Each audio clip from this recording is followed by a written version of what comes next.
I don't want anyone to think that my ability to mask is something that should be aimed for. I don't know if I can do this.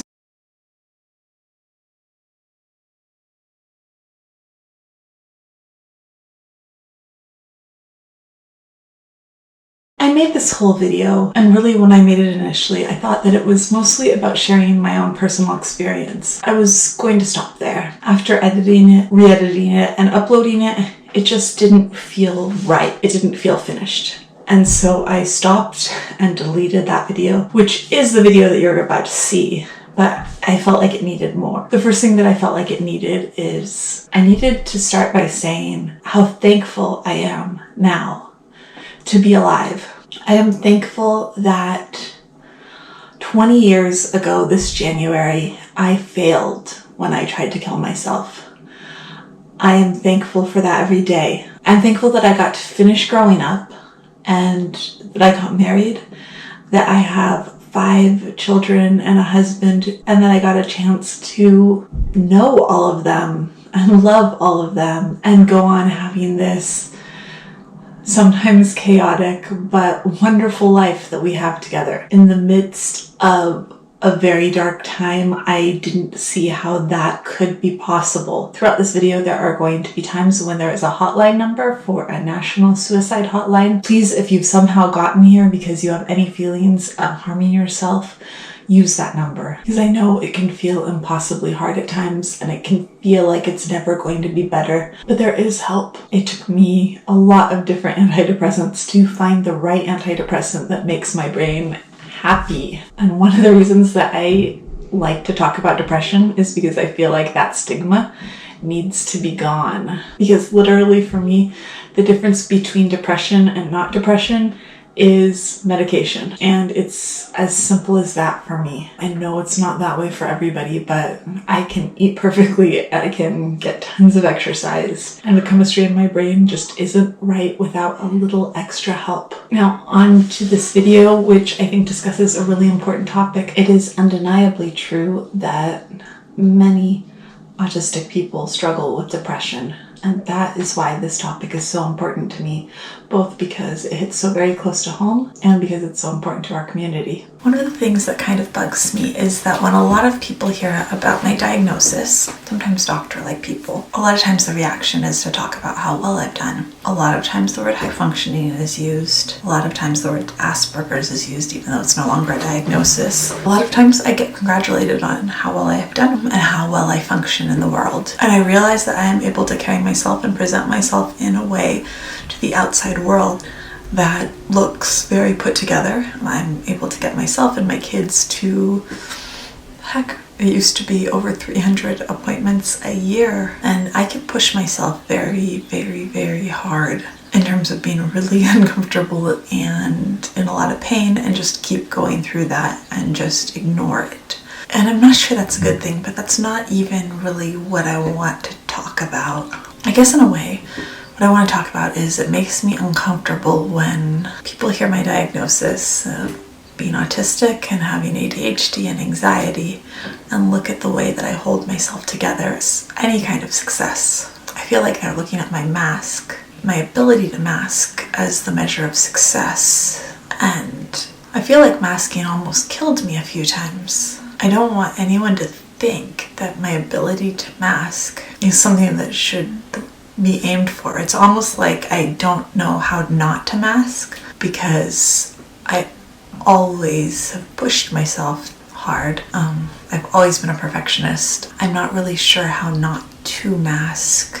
I remember teaching myself social scripts and coming up with them and playing them out in my head. And even now I still do when I'm going to be having a conversation with someone that I don't know. I play the conversation out beforehand and I rehearse what I'm going to say. In a way, those are scripts, just like Maggie has her own scripts that she uses. But maybe you're wondering about what I said earlier, about how it almost killed me twice. How I almost killed me twice. And that's what I want to talk about today, because I think it's an important part of the story. And when you talk about being autistic, it's almost impossible to escape talking about how vulnerable we can be, how often we have instances of trauma. I've written a lot. I'm not going to go into details here. When I was younger, I was just very trusting and very naive. And as a result, I was diagnosed with complex post-traumatic stress. I think that the thing that helped me the most, honestly, at the time when it all happened, was that I was on amitriptyline for migraines. And I took it for about 3 or 4 years, and then I went off of it in college. I was holding all of this together. And when I went off of the amitriptyline that I'd only been taking for migraines, not for depression, because we didn't know that I had depression, and also having all this undealt with trauma that I wasn't talking about or telling anyone about or dealing with, it all just sort of was like a house of cards that just fell apart. And I'd started cutting myself at the time. I used to say that it was to feel something, but I don't know, I almost think looking back that it was to feel something other than how I was feeling. Because on the one hand, I remember feeling like I felt nothing, but I felt awful too. I think sometimes I really feel happy, good emotions. And I definitely feel annoyance, the little bad emotions in day-to-day life even today. But I've realized, and I think this might be a trauma thing, that the really big emotions, the really big bad emotions, there's kind of like a, breaker switch in my brain, I feel like sometimes, that just shuts off when it's too much and then it's nothing. And I kind of wondered if that's a trauma thing. I've only realized this recently. Because I feel upset, I feel sadness, I feel those things. There's just a limit, like where I shut down, where I feel like I felt too much and I can't feel almost everything feels blank, and I almost feel like there were years in the middle there where I existed almost inside that blankness, I guess. And that's when I was cutting myself, and that's when I tried to kill myself twice. The second time, most definitely more seriously, where I took an entire bottle of Excedrin migraine medication, which I would not recommend ever trying to kill yourself, but that was truly, truly dreadful, because it was a whole lot of Tylenol and a whole lot of aspirin and a whole lot of caffeine, and my lips turned blue and my fingers turned blue and my toes turned blue. When they put me in the ambulance, the oximeter said my oxygen level was 50 something, which they kept saying couldn't be right. And when I got to the hospital, they said that my blood level of, probably Tylenol, I'm guessing, I'm not sure, was 3 points over what should have killed me, and that they didn't know how I lived. But I did, and I was glad I did. I had a lot of stuff to work through with a lot of therapists, a lot of trauma-related stuff, abuse-related stuff. I learned to be less trusting of people and lost a lot of that naivety and became a black belt in karate, so that I felt like I could actually protect myself and didn't feel so helpless and defenseless anymore. Oh, I bought pepper spray too. And I saw a psychiatrist who got me on the right meds.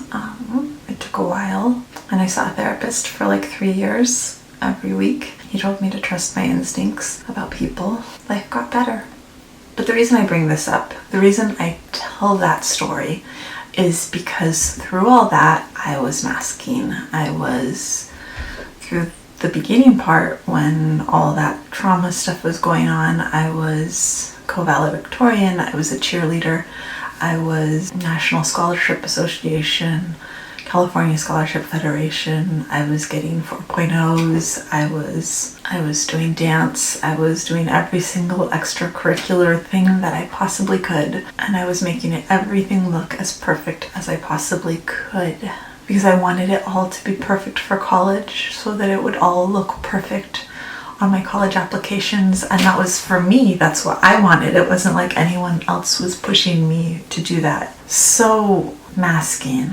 I've talked about here how at times my mask absolutely fails. At times I get so anxious that it completely falls off into a huge quaking puddle of insecurity, and I can hardly make eye contact, and that's all I can think about, and I get completely awkward. And usually I try to deal with that with self-deprecating humor or make jokes about it, just kind of fumblingly get through the situation. I find myself more comfortable with those situations, with those times when I actually am more awkward, more myself, than I am with being complimented on my mask when I tell someone that I'm autistic, because that is probably the one thing that I'm really not that proud of. I feel like it's this dangerous thing.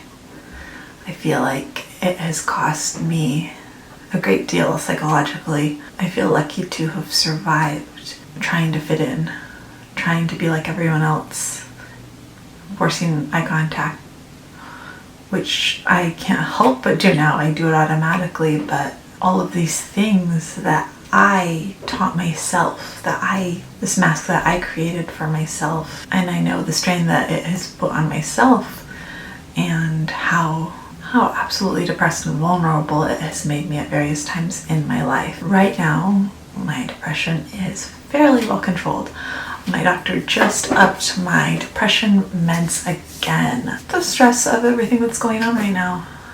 I really don't feel depressed at all, but he wasn't super happy with the results of my last little anxiety depression chart, and so he upped them again, which I think would be less likely to have to happen, but the psych place still hasn't gotten my ADHD results to him, and so he can't start ADHD meds, so he felt like this was the next best thing until he gets those results, which are being held up because of the shutdown. They didn't get them through before that, so we're still all waiting. When we were talking, and he asked about why I thought it might be worse, the scores might be worse. I was kind of like being locked in a house, although I also feel like being locked in the house has made a lot of things less stressful for me too. I've actually had less migraines, which I think is probably a sensory thing, like less sensory input from the outside world. I'm getting more stressed about going out, but I don't have to go out as often, so that's good in some ways, not so good in others. I don't know. I get the reaction people have when I'm talking to them and I speak clearly and I make eye contact, and the first thing that a lot of people, they say, it feels like a compliment to say, oh, you're so high functioning, but it is very, very mixed. I am thankful for the many things that I am able to do, especially for the many things that I've been able to do to help my kids. I guess I'm especially thankful that I am able to relate to my kids in a lot of ways. I'm not really thankful that we live in a world where I thought when I was in like 3rd or 4th grade that I needed a mask, and I created this mask that has been pretty damaging for me throughout my life, whether or not that damage is visible in a casual conversation. Anyways, that is it for today. If you like this video, we would love it if you'd give it a thumbs up, and if you're interested in all things autism, we'd love it if you'd hit subscribe, and I'll see you tomorrow. This was a hard one. My gosh. I did it.